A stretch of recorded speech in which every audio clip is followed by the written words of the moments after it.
Hi students, how are you? Hope so you all are fine. Welcome you again on my channel E-Learning is Suman.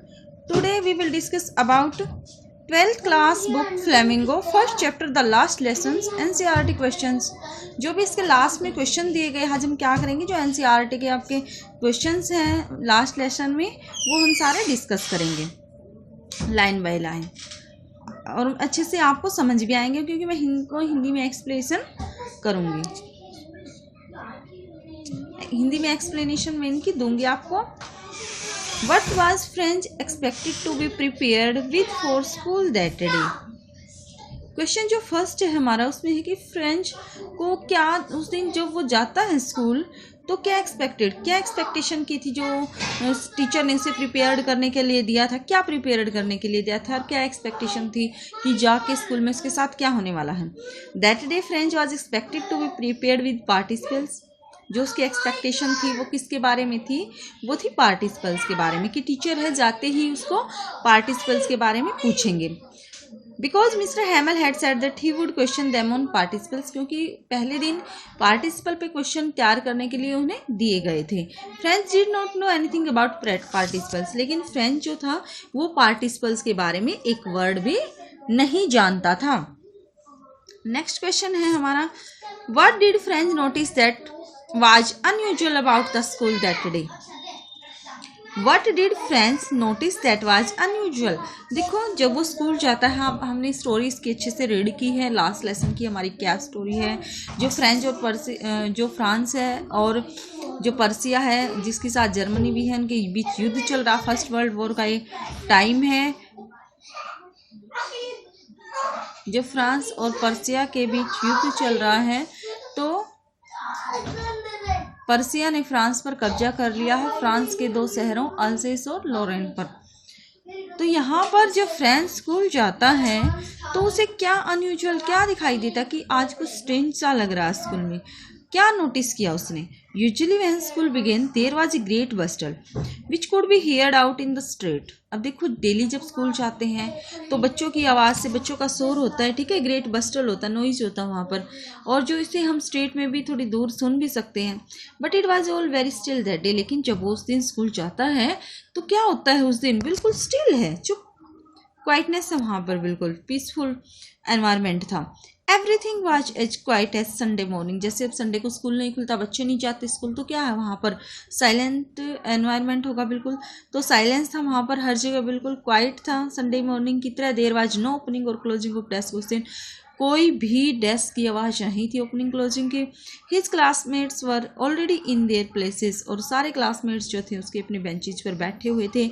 The teacher's great ruler instead of rapping on the table was under M Hamel's arms. जैसे वो table पर बच्चों को चुप कराने के लिए teacher जो स्टिक होती है उसको मारता ना, टैपिंग करता है टेबल पर चुप कराने के लिए। लेकिन उस दिन जो उनकी स्टिक थी वो कहाँ पर थी, जो उनका रूलर था आयरन रूलर वो रखते थे, was under M Hemal arms, उसके बाजू के नीचे था।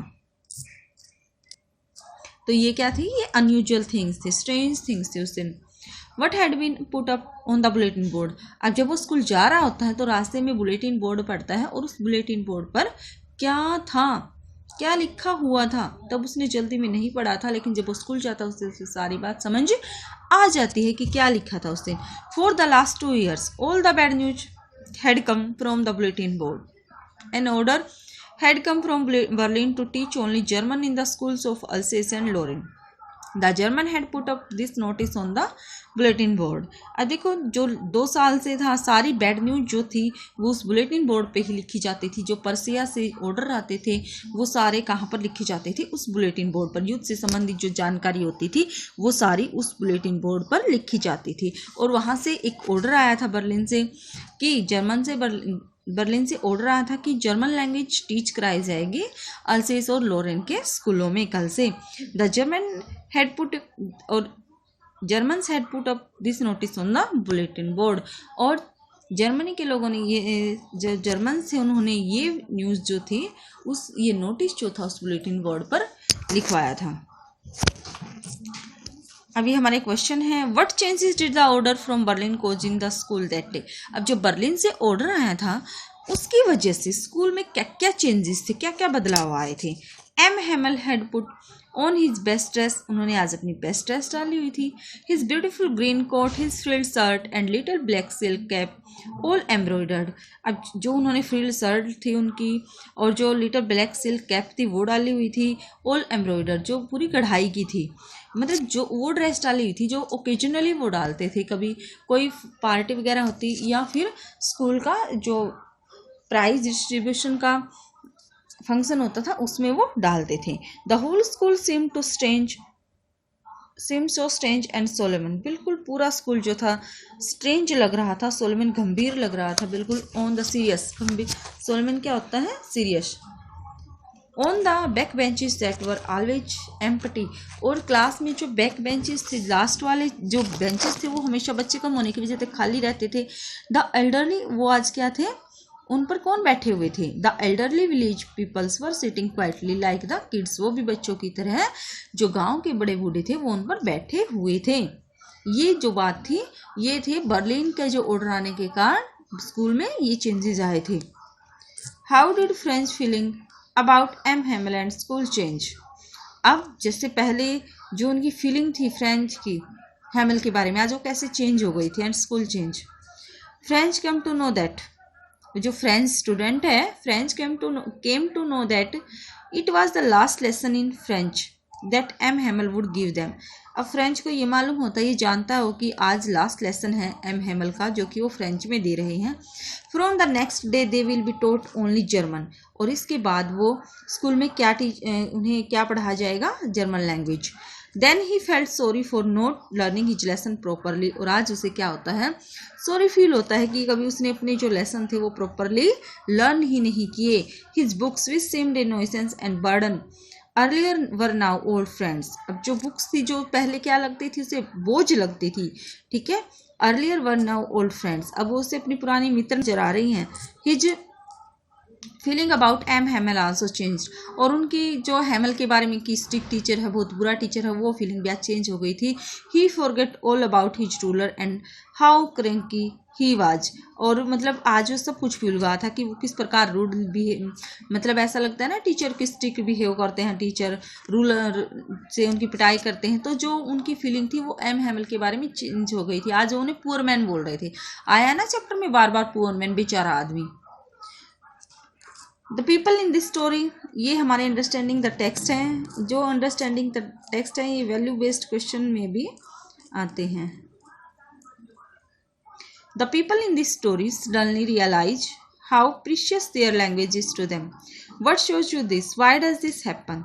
अब देखो हमने स्टोरी रीड की है, ठीक है, और स्टोरी में क्या दिखाया गया है कि जैसे ये भी आया है कि अगर आपको कहीं के लोगों पर रूल करना है, शासन करना है कहीं किसी देश के या किसी राज्य स्टेट के लोगों पर, सबसे पहले उनसे उनकी लैंग्वेज छीन लो, ठीक है, क्योंकि लैंग्वेज में ही उनकी नॉलेज होती है ना, जैसे अंग्रेजों ने हमारे साथ किया था।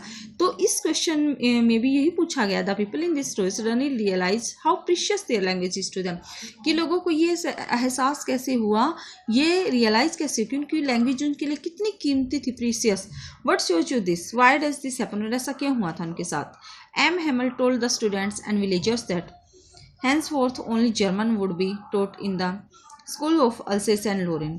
Henceforth means future में। अब M Hamel told the student and villager that, जो हेमल थे उन्होंने बच्चों को और विलेजर्स को ये बताया था कि जर्मन लैंग्वेज पर टीच कराई जाएगी अल्सेस और लोरेन के स्कूलों में। Those who called themselves French man would neither be able to speak nor write it, और जो आज those who called themselves French man, जो अपने आप को फ्रेंच मैन कहते हैं ना कि मैं तो फ्रेंच लैंग्वेज में मुझे आता हूँ, तो वो आज के बाद इस लिखने और बोलने के एबल नहीं रहेंगे, मतलब अब वो फ्रेंच लैंग्वेज नहीं लिख पाएंगे और नहीं बोल पाएंगे। He praise French as the most beautiful, अब वो प्रेज करते हैं फ्रेंच लैंग्वेज की कि ये बहुत मोस्ट ब्यूटीफुल लैंग्वेज थी संसार में, the clearest and most logical language in the world, ठीक है। उन्होंने ये वर्ड बोले हैं किसके लिए? फ्रेंच लैंग्वेज के लिए, कि most beautiful, clearest, most logical language in the world. He said that for the enslaved people their language was the key to their prison. देखो जब लोग गुलाम होते हैं ना, एनस्लेव्ड पीपल्स के लिए लैंग्वेज जो होती है की टू देयर प्रिजन, उनकी जेल की चाबी की तरह होती है। Then the people realised how precious their language was to them.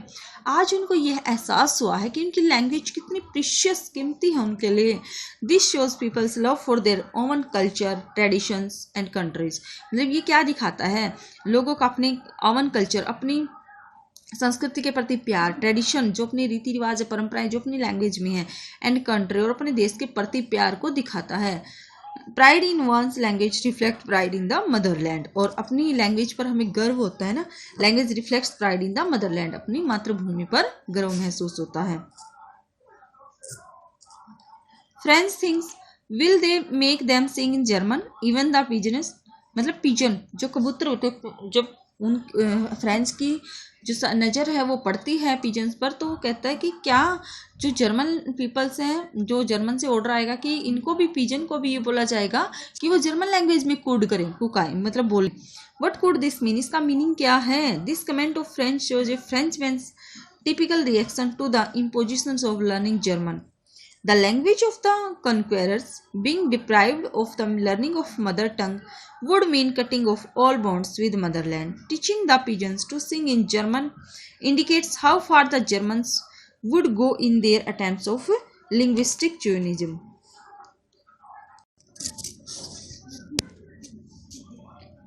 This comment of French जो Frenchman typical reaction to the imposition of learning German. देखो इसमें जो ये कमेंट पास किया गया था फ्रेंच के द्वारा कि क्या पिजन्स को भी इसमें कोड करने के, जर्मन लैंग्वेज में कोड करने के लिए बोला जाएगा, ये क्या शो करता है, ये कमेंट क्या दिखाता, रिएक्शन दिखाता फ्रेंचमैन का, ठीक है, किस अपने typical reaction to the imposition of learning German. जब उन्हें जर्मन लैंग्वेज इम्पोज किया जा रहा, थोपा जा रहा है उन पर जर्मन लैंग्वेज को सीखने के लिए। द लैंग्वेज ऑफ द कन्क्वेर, जो कि कन्क्वेरर जो जिनके द्वारा उनको जीत लिया गया है, जो उनके विजेता हैं, मतलब उनकी लैंग्वेज है। बीइंग डिप्राइव्ड, उन्हें मतलब बीइंग डिप्राइव्ड होता वंचित करना। Learning of mother tongue, mother tongue सीखने से उन्हें वंचित किया जा रहा है। और अगर किसी को उसकी मदर टंग से वंचित किया जाता है, सीखने से दूर रखा जाता है, इसका मीनिंग है mean cutting of all bonds with the Motherland, कि उनका सारे बॉन्ड खत्म करना, उनकी सारे जो बंधन है, बॉन्ड्स हैं, जो रिलेशन है मदर टंग से फिनिश करना, खत्म करना, कट करना। Teaching the pigeon to sing in German indicates, और जो टीचिंग की पिजन को भी जर्मन लैंग्वेज में सिंग करने के लिए बोला जाएगा, ये दिखाता हाउ फार द जर्मन, कि किस प्रकार जर्मन लोग हैं जो वो क्या करेंगे, मतलब कितनी हद तक जाएंगे इन जो लिंग्विस्टिक चोइनिज्म है, अंधभक्त होते हैं, मतलब जिन्हें अपनी लैंग्वेज से, जो फ्रांस के लोग हैं उनको अपनी लैंग्वेज से इतना प्यार है, ठीक है, और जिनको अपनी लैंग्वेज संसार में सबसे अच्छी लगती है, मतलब चोविनिज्म होता है अंधभक्त, जिनके जो अपनी लैंग्वेज के प्रति इतने भक्त हैं, उनको क्या क्या करने के लिए बोलेंगे जर्मन लैंग्वेज में, कैसे सिखा पाएंगे वो इन अंधभक्तों को जर्मन लैंग्वेज। कमेंट पास किया है पिजन के थ्रू फ्रेंच ने। नेक्स्ट अब देख लेते हैं हम जो है हमारे वैल्यू बेस्ड क्वेश्चंस इसमें दिए गए, थिंकिंग अबाउट द टेक्स्ट हैं, इनकी आने की मतलब कम ही वैसे वो होती है। जो इसमें मोस्ट इम्पोर्टेंट क्वेश्चन है वो बर्लिन का ऑर्डर है, वो मोस्टली वही आता है, हैमेल का करेक्टर स्केच आता है इसमें, लेकिन हम इन पे रफली कर लेते हैं एक बार थोड़ा। When a people are enslaved as long as they hold fast to their language, it is as if they had the key to their prison. जब एक आदमी है जो एनस्लेव होता है, ठीक है, जब कोई देश एनस्लेव होता है, एनस्लेव्ड मीन्स दास बनता है, किसी का गुलाम, मतलब जब तक उनके पास उनकी लैंग्वेज है तो वो क्या है, की टू देयर प्रिजन, मतलब उनके प्रिजन की चाबी उनके पास है। इसका क्या मीनिंग है, can you think of example in history where a conquered people, क्या आप मतलब हिस्ट्री से ऐसे एग्जाम्पल दे सकते हैं जब किसी देश ने किसी देश को जीता है, हैड देयर लैंग्वेज टेकन, और उनसे उनकी लैंग्वेज छीन ली है, ठीक है, और उन पर इम्पोज की गई है, उन पर थोपी गई है अपनी लैंग्वेज, ठीक है, क्या ऐसा एग्जाम्पल आप दे सकते हो हिस्ट्री से? Mother tongue helps a person to express his feeling and thoughts most lucidly and intimately. अब हर कोई जानता है कि जैसे हमारे पास हमारी लैंग्वेज है, हम हरियाणा से हैं या हम कहीं से गुजरात से हैं, पंजाब से, हम पंजाबी, अगर पंजाब से हैं तो हमारी जो मदर टंग है पंजाबी है, ठीक है, जो हमारी लैंग्वेज है पंजाबी, तो उसमें अच्छे से एक्सप्रेस कर पाते हैं। अगर हम हरियाणा से हैं तो हम हरियाणवी लैंग्वेज में अपने व्यूज को, थॉट को अच्छे से एक्सप्रेस कर पाते हैं, ठीक है, इंटीमेटली क्लोजली से। तो हर किसी को पता है कि एक पर्सन जो है अपनी फीलिंग्स को अच्छे से एक्सप्रेस कर पाता है अपनी मदर टंग में।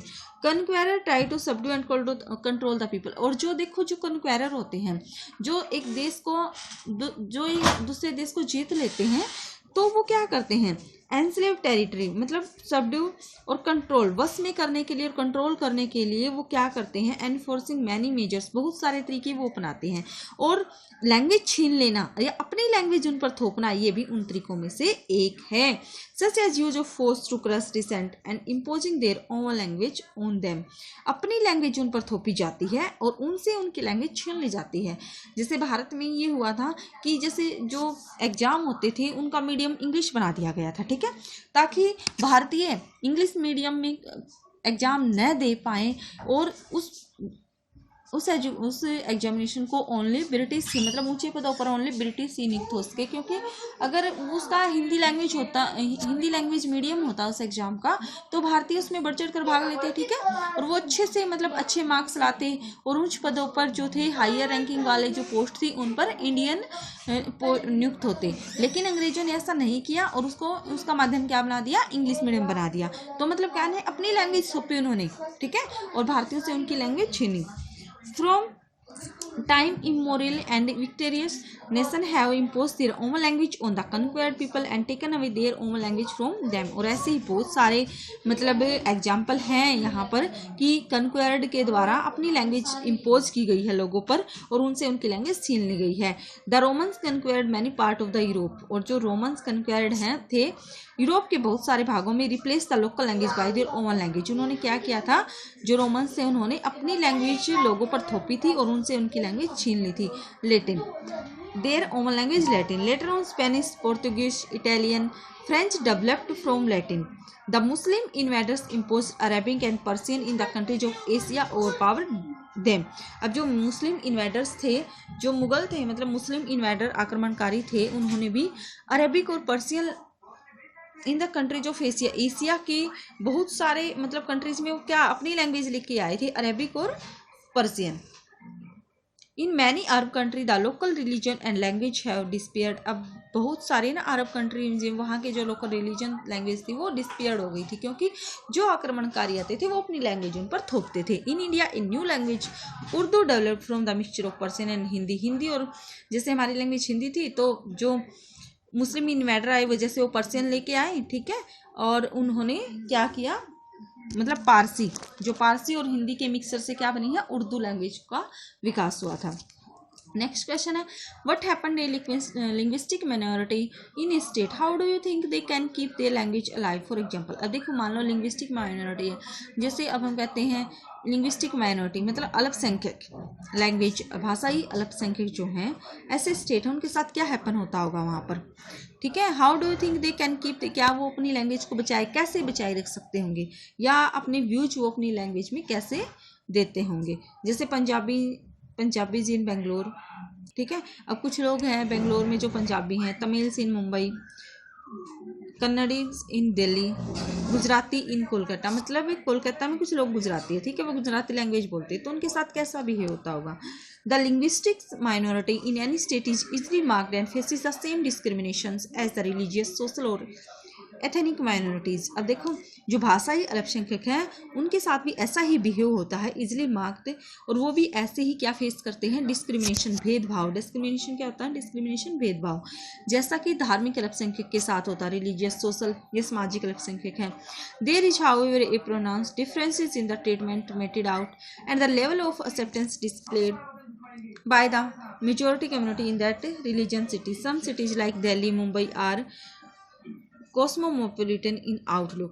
मतलब है कॉस्मोपोलिटन्स क्या होता है, पॉलिटिशियंस क्या होता है कि जो कोस्मो कोस्मो पूरे ब्रह्मांड को, मतलब पूरे यूनिवर्स को जो अपनाता है, मतलब पूरे ब्रह्मांड को जो अपना मानता है। लेकिन सम सिटीज लाइक दिल्ली, मुंबई, वहाँ तो हर जगह के लोग रहते हैं, गुजराती, बंगाली, वहाँ पर उनके साथ इतना नहीं होता।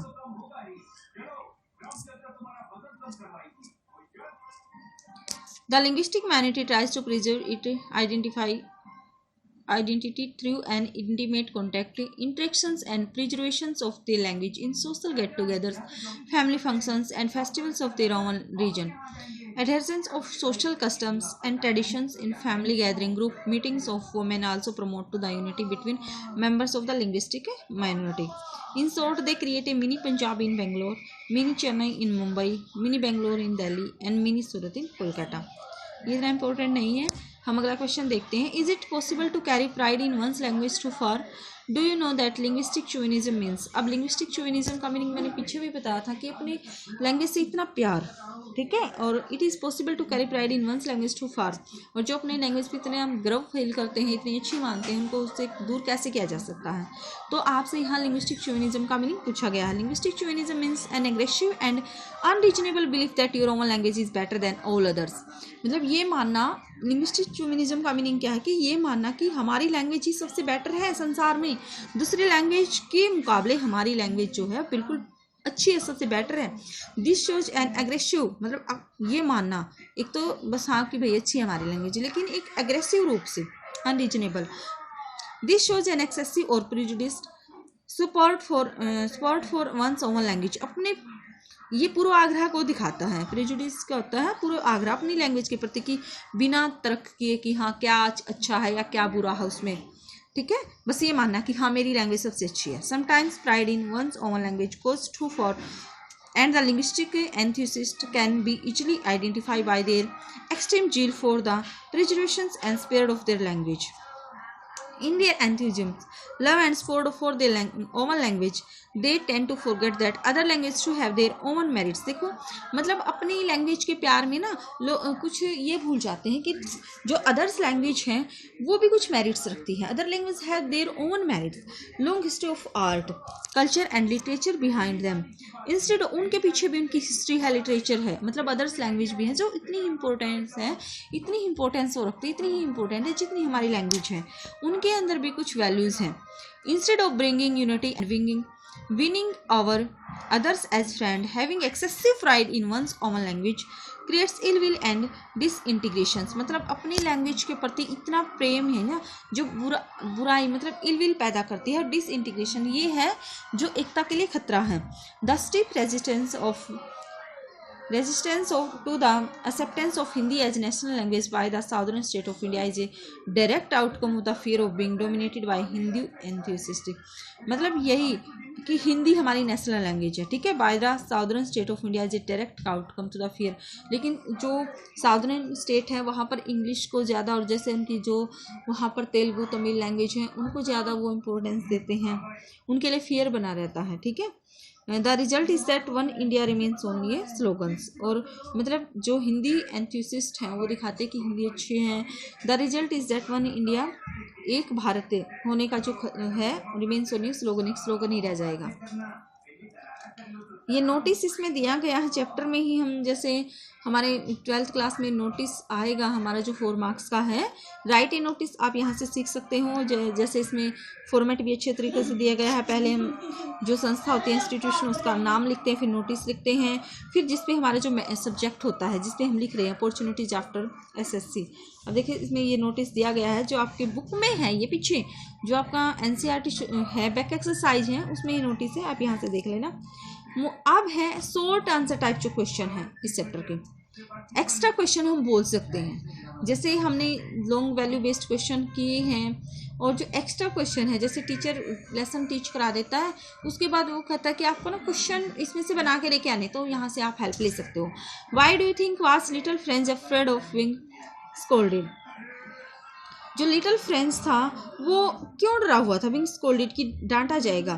French was afraid to being scolded that day specially because M Hamel the teacher had said that he would question the among participants. क्यों डरा हुआ था, ये किस चीज़ का डर था? उस दिन वो स्कूल जा रहा था, जब उसे डर था कि जो एम हेमल है वो पार्टिसिपेंट्स पर क्वेश्चन करेंगे, और उसे पार्टिसिपल्स का एक वर्ड भी नहीं आता, उसे पता ही नहीं है पार्टिसिपल्स क्या है, ठीक है। Friends frankly admit that he was totally ignorant about the topic, उसे टॉपिक के बारे में कुछ नहीं पता। ही exact words are I did not know the first word about them. Secondly, he had started for school very late that morning. अब वो डरा हुआ था, इसलिए वो ना उस दिन स्कूल में मतलब जाने के लिए पहले ही लेट हो गया था, तैयार होना ही उसने लेट स्टार्ट किया। It was all much more tempting than the rule for participles. What did Franz find much more tempting, tempting होता अपनी तरफ आकर्षित करना। ऐसा कौन सा नज़ारा था जो उसे स्कूल जाने की बजाय अपनी तरफ आकर्षित करने वाला, ज़्यादा लुभावना लग रहा था, मतलब कि हाँ स्कूल जाने से तो अच्छा वहाँ जाना। कौन से नज़ारे थे वो? How did he finally react, और उसने क्या मतलब कैसे रिएक्ट करता है finally? Franz found that it was a very warm and bright day, उसे लगता है कि बहुत अच्छा दिन है। The birds were chirping at the edge of woods, और जो पक्षी हैं वो चहचहा रहे हैं जंगल के किनारे। The Persian soldier were drilling in the open field at the back of सॉमिल, जो पर्सियन सोल्जर थे वो ड्रिलिंग कर रहे थे ओपन फील्ड में, ठीक है। पक्षी जो चहचहा रहे थे। And he could gladly spend life out of doors, उसे ना अच्छा लगता था कि वो बाहर ग्लैडली खुशीपूर्वक बाहर अपनी लाइफ स्पेंड करें। However he had the strength to resist the temptation, लेकिन फिर भी अपने उस जो टेम्पटेशन था वो उस पर काबू पाता है। Finally he hurried off to school, और लास्ट में वो स्कूल की तरफ चला जाता। जो टेम्पटेशन था जो उसे लुभा रहा था बाहर का वातावरण, उस पर वो काबू पाता है, ठीक है, रेजिस्ट करता है और स्कूल के लिए चला जाता है। What can be the matter now says friends, why do you think did he make this comment. अब what can be matter now, अब क्या हुआ, मतलब जो जब वो जा रहा था तो उसने what can be the matter now, क्या बात हो सकती है, ठीक है। कब ये बात बोली थी? जब वो स्कूल के लिए जा रहा था और जब लोगों की भीड़ वहां पर लगी हुई थी। There was a bulletin board near the town hall. When Franz passed by it he noticed a crowd there. He did not stop to look at it. He wondered that what could be the matter then. For the last 2 years, यहाँ पर years की spelling गलत लिखी हुई है, YEAR आएगा, आई नहीं आएगा इसमें।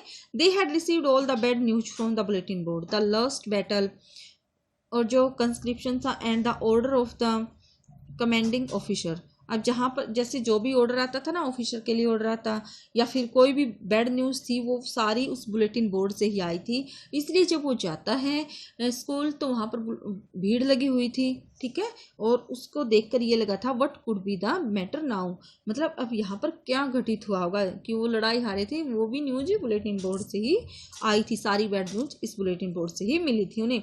Who was Wachter, what did he ask Franz and why, how did Franz react. Wachter कौन था, ठीक है, और उसने Franz, what did he ask Franz, और उसने फ्रेंच से क्या पूछा, एंड क्यों पूछा, हाउ डिड फ्रेंच रिएक्ट, और फ्रेंच ने उस पर कैसे रिएक्ट किया था। Wachter was a blacksmith, Wachter जो था एक लोहार था।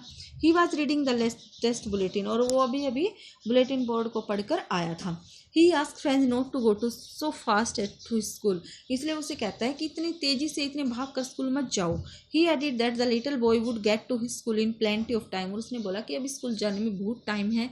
Watcher had read the latest bulletin about teaching of German, क्योंकि वॉचर अभी अभी बुलेटिन बोर्ड पढ़ के आया था कि अब तो क्या लैंग्वेज कौन सी लैंग्वेज सिखानी है, German.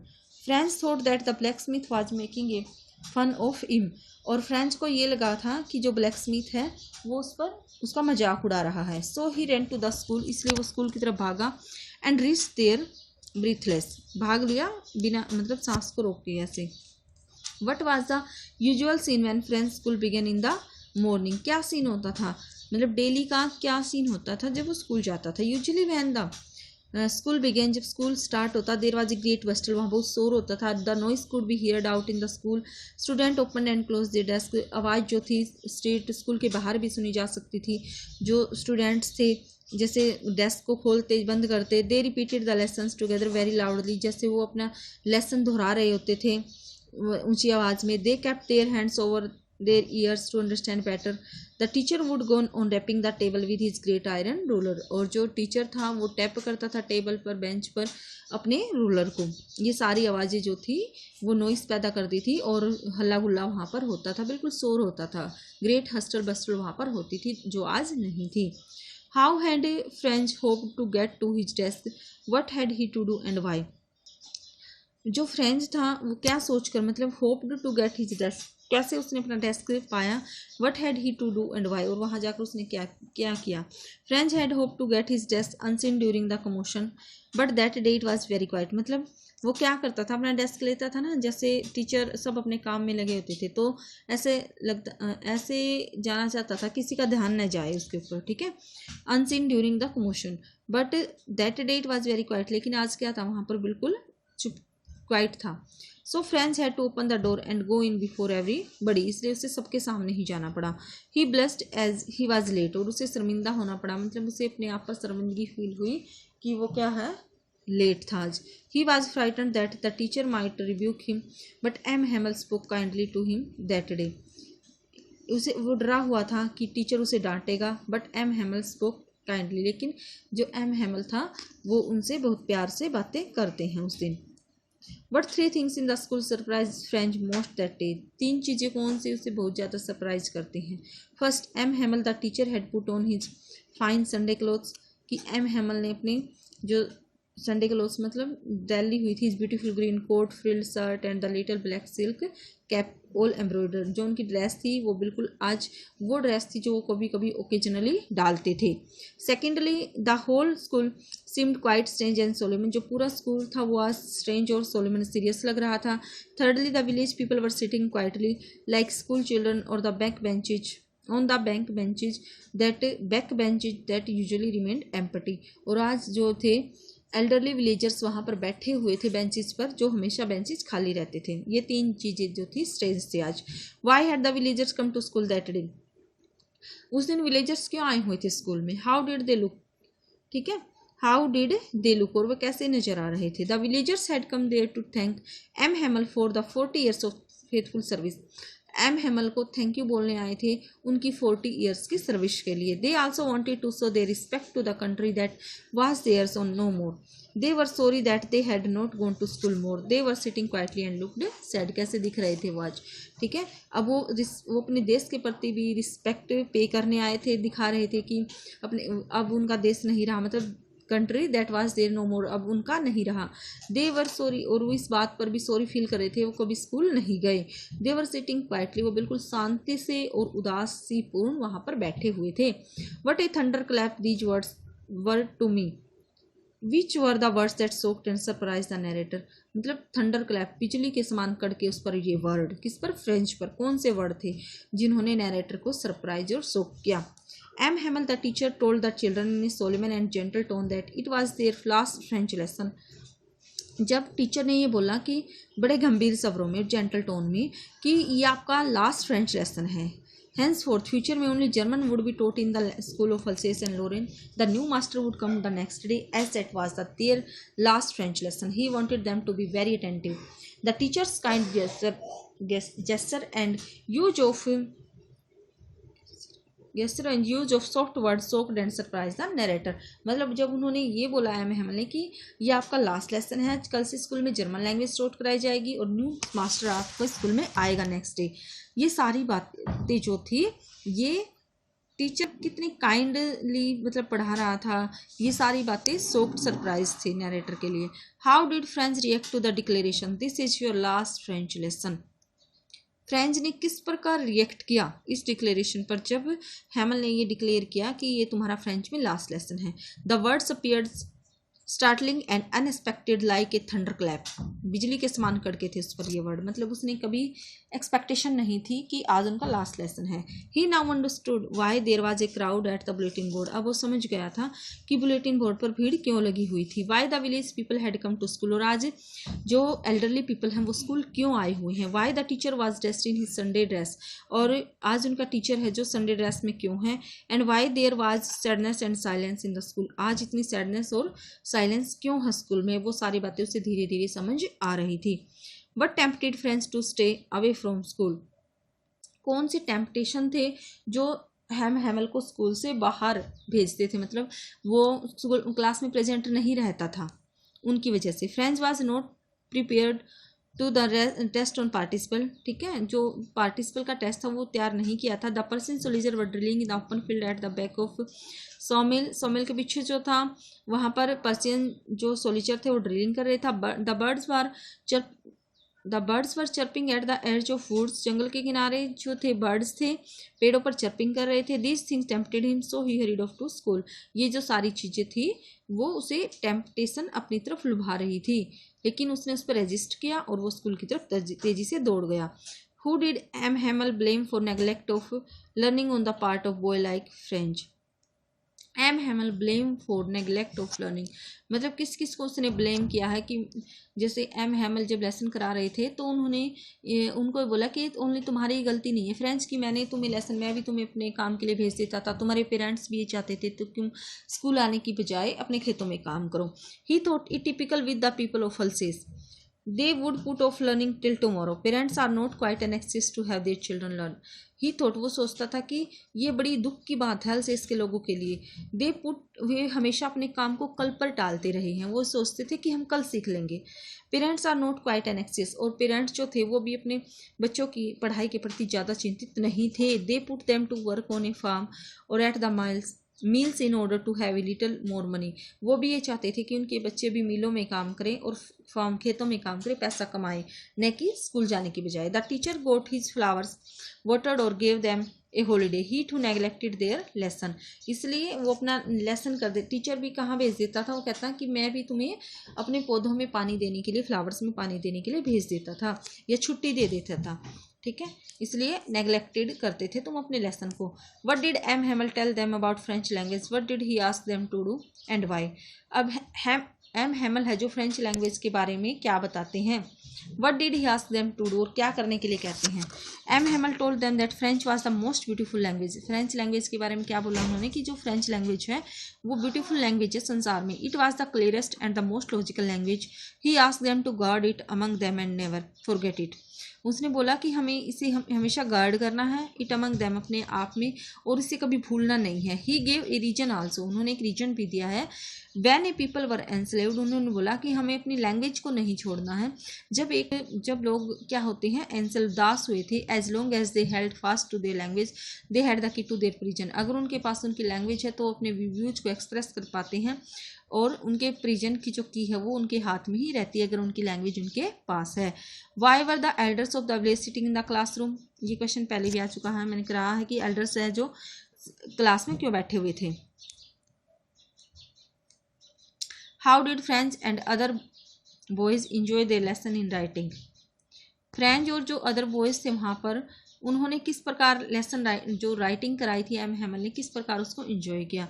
That day M Hamel had new copies for them, जो एम हैमल थे उनके लिए आज न्यू कॉपीज लेकर आए थे। The words French Alsace were written on the them in a beautiful round hand. The boys set to work quietly, the only sound was the scratching of the pens over the paper, nobody paid any attention to the beetles who flew in, मतलब इतने मगन थे वो writing में। French अल्सेस उन्होंने लिखा था उस पर और अच्छी राइटिंग में। The boy set to work quietly, और जो बच्चे थे सारे अपना काम बड़ी शांतिपूर्ण ढंग से कर रहे थे। द ओनली साउंड, जो अकेली आवाज़ आ रही थी वो क्या थी, पेन के स्क्रैच करने की, जब पेन चल रहा था तो स्क्रैचिंग की ही आवाज़ ओनली थी, और किसी ने भी वहाँ पर बीटल जो थे आवाज़ कर रहे थे उसकी तरफ भी ध्यान नहीं दिया था, सब किसमें मगन थे, लिखने में। How did M Hamel feel and behave during the last lesson, M Hamel का बिहेव कैसा था लास्ट लेसन देने के during. M Hamel was solemn and gentle, वो सीरियस और जेंटल थे। He sat motionless in he chair during the writing lesson, जब वो राइटिंग करा रहे थे बच्चों से तो बिल्कुल ऐसे मोशनलेस बैठे थे अपनी चेयर पर। ही गेज्ड एट वन थिंग और द अनदर, कभी एक चीज़ को देख रहे थे कभी दूसरी चीज़ को। Perhaps he wanted to fix in his mind how everything looked in that little school room, ऐसा लग रहा था जैसे वो अपने माइंड में फिक्स कर लेना चाहते हूँ एवरीथिंग्स को, कि उसके छोटे से स्कूल में वो चीज़ें कैसी दिखती थी। Surely it must have broken his heart to leave it all after 40 years, और वास्तव में ही ये क्या था, उसका दिल तोड़ने वाली बात थी कि वो 40 ईयर्स उसने वहाँ पर सर्विस की है और आज उन्हें छोड़कर वहाँ से जाना पड़ रहा है। He had the craze to hear every lesson to the very last, what led Franz to make this remark. Franz noticed that M. Hamel was feeling sad on having to leave the place after 40 years. यहाँ पर shifter नहीं है, after 40 years, and not being allowed to teach French any longer. Yes, he kept control on his emotions. He performed his duty faithfully. He heard every lesson to the last. The school was dismissed only at midday prayer time. और जो आज जो last lesson जो very last था, ठीक है, lesson, उसमें बीच में ही मतलब स्कूल को डिसमिस कर दिया गया था, मिड डे प्रेयर टाइम के पीछे स्कूल को डिसमिस कर दिया गया था. What happened when the lesson in history was over. What happen when the lesson in history was over. जब हिस्ट्री का लेसन ओवर हुआ, क्या घटित हुआ. After the lesson in history was over the baby chanted their ba be B बो बू. जो history का लेसन जब कंप्लीट हुआ तो बच्चों ने बा बे बी बो बू चैंटेड किया. Old Hauser who was sitting at the back of the room. जो ओल्ड हाउसर विलेजर था, एल्डरली विलेजर था, वो भी पीछे बैठा हुआ था. Head put on his spectacles. उसने भी अपने जो स्पेक्टिकल्स है, head put on his. He was holding his primer in both hands. जो अपने उसने कायदा लिया हुआ था हाथों में. He was spelling the letters with the babies. वो भी स्पेलिंग पढ़ रहा था बेबीज के साथ ही. How well I remember it that last lesson से the narrator. Which scene does he remember more vividly than the others. The narrator remembers the scene of old Hauser spelling the letters from the primer with the babies. He too was crying. His voice trembled with emotions. It was so funny to hear them, that all of them. Narrator ने ऐसा क्यों बोला कि जो last lesson है वो हमेशा याद रहेगा. Which scene does he remember more vividly than the others. मतलब कौन सा जो सीन था वो उसे अलग लगा बिल्कुल. The narrator remember the scene of the old Hauser spelling the letter from the primer with the babies. अब जैसे ओल्ड हाउसर था जो अपना प्राइमर लेके आया था, कायदा जो लेके आया था, spelling the letters from the primer with the babies. बच्चों के साथ ही उसने उसकी स्पेलिंग रीड की. ही टू वाज क्राइंग. वो चिल्ला रहा था, मतलब रो रहा था बिल्कुल. His voice trembled with emotion. और इमोशन मतलब कि वो अपनी लैंग्वेज छोड़ रहे हैं, उनसे उनकी लैंग्वेज छीनी जा रही है. इसकी वजह से जो उसकी वॉइस थी इमोशन के कारण कांप रही थी. It was so funny to hear him that all of them wanted to laugh and cry at the same time. और ये ऐसा टाइम था, एक ऐसा फनी टाइम था जिसको देखकर या जिसको सुनकर ऐसा लग रहा था, उससे समझ नहीं आ रहा था कि लाफ एंड क्राई वो हंसना चाहता है या रोना चाहता, मतलब एक ही टाइम रोए भी और हंसे भी. How did mister Hamel behave as the last lesson come to an end. How did M Hamel behave as the last lesson come to an end. जब एम हैमल ने लास्ट लेसन को and किया, ख़त्म किया, तो उनका behave कैसा था. M Hamel stood up in chair. अपनी चेयर पर वो खड़े हो गए. He looked very pale and tall. आज वो और भी लंबे लग रहे थे और उदास लग रहे थे. ही वॉन्टेड टू से सम पार्टिंग वर्ड्स. और कुछ पार्टिंग वर्ड्स वो कहना चाहते थे, बट समथिंग चोक्ड हिम. मतलब विदाई वाले वर्ड कुछ कहना चाहते थे, लेकिन उनका गला जो था वो बिल्कुल चोक हो गया, रुक गया था. Then he wrote. फिर उन्होंने लिखा वाइवा ला फ्रांस, मतलब फ्रांस हमेशा जिंदाबाद. On the blackboard with a piece of chalk. Then he stopped. He leaned his head against the wall. और अपना सिर झुकाकर वो खड़े हो गए. विदाउट ए वर्ड, बिना कुछ बोले. He made a gesture to the students with his hand to permit them to go as the school was over. अपने हाथ से उन्होंने इशारा कर दिया कि जाओ, आज स्कूल है जो ओवर हो चुका है, ख़त्म हो चुका है. ये थे हमारे शॉर्ट आंसर टाइप जो एक्स्ट्रा क्वेश्चन थे, जो हम लेसन रीड करके बना सकते हैं अपने आप भी. लॉन्ग, अब आगे हैं लॉन्ग आंसर टाइप. और देखो लॉन्ग क्वेश्चन में जो इसमें इंपॉर्टेंट क्वेश्चन है, फ्रेंच का करेक्ट स्केच, एम हैमल का करेक्ट स्केच, और बर्लिन से क्या ऑर्डर आया था. ये इसमें कुछ लॉन्ग क्वेश्चन हैं जो 6 मार्क्स के पूछे जाते हैं. और HBSC बोर्ड के लिए भी जो इंपॉर्टेंट क्वेश्चन है, वेरी इंपॉर्टेंट क्वेश्चन है. Why was Franz scared that day. What did he saw on his way to school and how did he get to his desk. अब देखो फ्रेंच क्यों डरा हुआ था. ये क्वेश्चन शॉर्ट क्वेश्चन में हम कई बार कर चुके हैं. Franz was not good at learning. वो पढ़ाई में अच्छा नहीं था. He would rather take the day off and waste time in searching birds eggs और going sliding on the Saar. अब वो क्या करता था, अपना टाइम ऐसे ही वेस्ट करता रहता था बाहर घूमने में, और क्या करता था, बर्ड्स को सर्च करने में, उनके एग्स को, स्लाइडिंग वहाँ पर खेलता रहता था. French was scared that day because. और आज वो इसलिए डरा हुआ था क्योंकि एम हैमल ने काम दिया था पार्टिसिपल्स पर, क्वेश्चन पूछे थे. ही would question them on participles.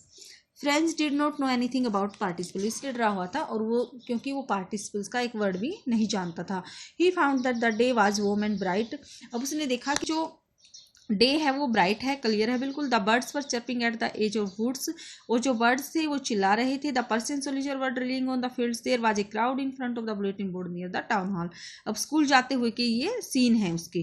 French found the school room unusually quiet, और उसने क्या देखा आज जो सीन था, बिल्कुल अनयूजुअली क्वाइट था, दूसरे दिनों की तरह आज एनवायरमेंट नहीं था वहां पर। So he had no option but to open the door and go in before everybody. अब उसके पास कोई ऑप्शन नहीं था और ऐसे ही वो सीधा स्कूल के लिए चला, मतलब डोर खोला उसने और क्लास में गया। वो अननोटिस की हुई जाना चाहता था कि उसे कोई नोटिस ना करे। ही ब्लस्ड, लेकिन जब वो सबके सामने लेट स्कूल गया तो उसे सेम फील हुई and was frightened of the teacher. वो डरा हुआ था कि टीचर कुछ ना कुछ उसे जरूर बोलेगा। M Hamel spoke very kindly to him and asked him to go to his place quickly, लेकिन एम हेमल आज उसे बहुत प्यार से बोलते हैं और उन्हें उसे अपनी सीट पर जाने के लिए कहता है। French jumped over the bench and set down at his desk, French jump करता है अपने बेंच पर और अपने डेस्क पर बैठ जाता है।